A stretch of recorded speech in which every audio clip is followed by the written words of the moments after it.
Hello, my name's Sam, my pronouns are they, them, and welcome to my office. I wanted to do a very quick walkthrough of what I've done for my 2023 reading journal. I've had the same reading journal for the past 2 years, and it's been pretty basic, and I have not been good at keeping up with it. So I thought that if I put a little bit more effort into the structure of this and how it functions, that it might work better for me and would help me keep track of all of my reading, especially now that I am doing YouTube a little bit more often. It'll help me just keep track of everything genre-wise, author-wise, all that fun stuff. So let's kind of get into it. I did go through and hand paint the front of my reading journal. This is just one of the Michaels brand smaller sketchbooks. And I chose this one because I like the cover of it. I like the texture of it. I think it lays very nicely, and it's very versatile for me. I didn't want something with lines or dots for my reading journal. I wanted something that was a little bit more open-ended, but still affordable. I think this was like maybe $7. And I decided that I wanted to hand paint the front of it as a tradition for years, so I can just spend an afternoon towards the end of each year painting, because I really enjoy doing that, but I don't do it very often. Now, I do want to say that this is not particularly super aesthetically pleasing. I have terrible handwriting. I'm not super design forward. I don't really do stickers, so it's kind of basic, but I'm pretty happy with the format and the layouts that I've chosen. So I've just got my little intro page with my little ghosties, and I do have an index going. I found that I had a really hard time this year flipping back and trying to find certain things in my older reading journal. So we're starting out. I haven't filled anything out yet, but I'm starting out with my 2023 goals, and then I'm doing 23 books for 2023. I've seen a bunch of people doing that this year, and instead of just putting 23 books that I wanted to read for this year, I decided that I wanted to do 23 backlog books. And what I mean by that are 23 books that I have had on my bookshelves for at least a year or more that I have not touched.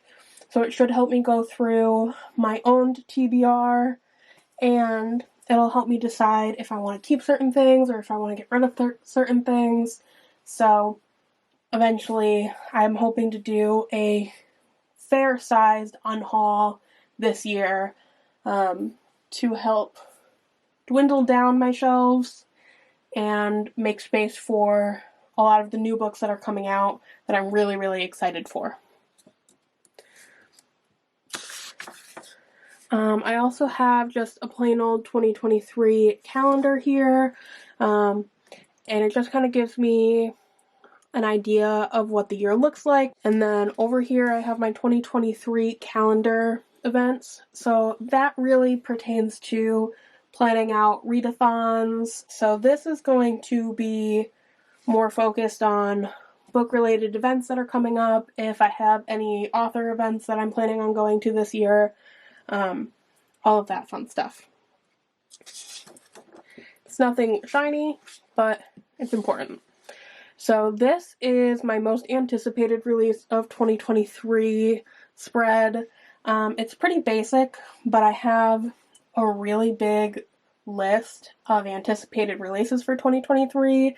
I will have a most anticipated of 2023 coming out soon, but I know that there are a lot more than what's on my list. I think I chose to do 25, but I know that there are like 60 plus that I have my eye on so far, so I want to make sure that I can keep down what they are, who the authors are, and around what time they're being released at least.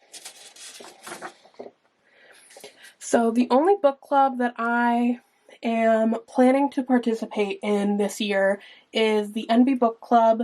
It is run by Jessie from Books and Bow Ties. I really love them. I think that the book club that they host is fantastic. I wanted to do it last year, and I think I did 3 or 4 months of it last year. I did She Who Became the Sun, Love and Other Disasters, I think, and I did Bitter by Okweke Emeze, and then I just kind of fell off. So I want to try and keep track of things this year. They already have released the first 3 months, so we have All the White Spaces by Allie Wilkes, which is a paranormal horror with a trans mask character. We have The Heartbreak Bakery by A.R. Capetta, which is a rom-com set in a queer bakery with an NB main character. And then we have The Faithless, which is the sequel to the sapphic fantasy Unbroken, written by C.L. Clarke. I have to read the first book on that series still, but I'm pretty sure The Faithless is one that I have on my most anticipated of 2023. So it's something that I was already planning on, which is fantastic. So I'm really hoping to be able to keep up with that this year and kind of plan out getting those books, because I think that's where I went wrong. And then I also have a spread for non-binary books of 2023. I found that it's not something that everyone is keeping track of particularly. So non-binary books of 2023 will not just be books that came out in 2023, but non-binary books that I learn of in 2023. You know, I want to read books where I am semi-represented, and I think that's important for me, especially as someone who lives in a not very accepting area. So, yeah. And then I have book series to complete / continue. So I have not actually kept track of book series that I have started and not finished. So I really need to go through that. And I know that there are a bunch of them. So I just have to keep track of them. The only one that I can really think of right now is Cassandra Clare's Lady Midnight portion of that series. I read Lady Midnight like years ago, but I never kept going. And I kind of want to. So I'm going to walk through all of my stuff and try and keep track of that. And then my final yearly one, at least for the beginning of the year, is books bought. So I want to try and keep track of all of the books that I'm hauling throughout the year. Because, you know, I'm not going to sit here and try to put a limit on books that I'm hauling.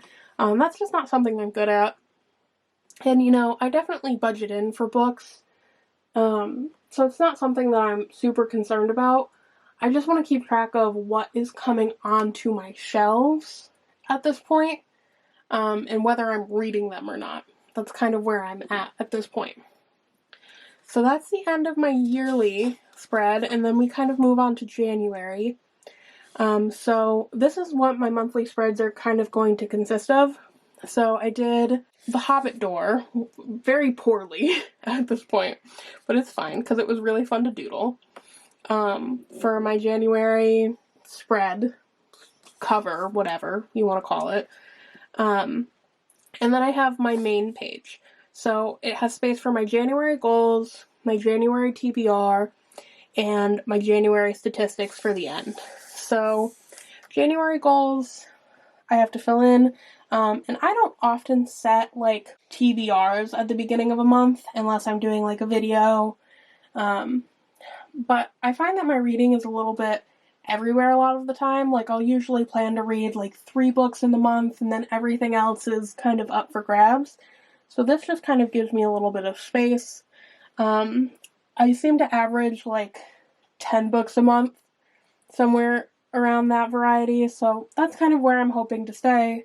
I want to make sure that I have space for that, because that's definitely something that I didn't have space for in my previous reading journal. So for my January stats, I'm hoping to total up my pages read, my books read, whether they were physical or audio, and then I kind of want to keep track of my favorite of each month, so that way I can kind of evaluate where I'm at with my reading. Did I really enjoy this reading month, or did I feel like it was mediocre at best? And then I'll give you a sneak peek of what everything's kind of going to look like for each book. So I want to include all of these facts about each book, the title, the author, how I read it, audio or physical. I want to keep track of the year it was published. I want to start keeping track of the publishers. I want to start reading more indie and more small publishing houses. So I want to start keeping track of that. I want to kind of get a general idea of genre. I'm not very good at determining genre for books at this point, whether it's queer and whether it has any tropes or not. I also want to put the synopsis of each book, because I find when I'm going back to talk about stuff for YouTube videos and all that fun stuff, I have a hard time remembering what a book is about, and therefore I have to run around and try and find it or Google it, and it would just be much easier if it was all right here, ready for me to look at. And then I have a thoughts section. So I really want to start kind of jotting down a few notes about what I thought about a book, so I can give a more in-depth idea of what I thought about a book, even if it's something that I read 2 or 3 months ago, and I can't really remember my initial reaction. So there we got it. My reading journal for 2023. I know it wasn't particularly aesthetic or anything, and it was pretty basic, but I hope that if you are making your journal for the year, you found something that you feel like will work well for you. It's currently the 31st, so we are just a few hours away from the new year. I hope for all the good things in the world for 2023 for everyone.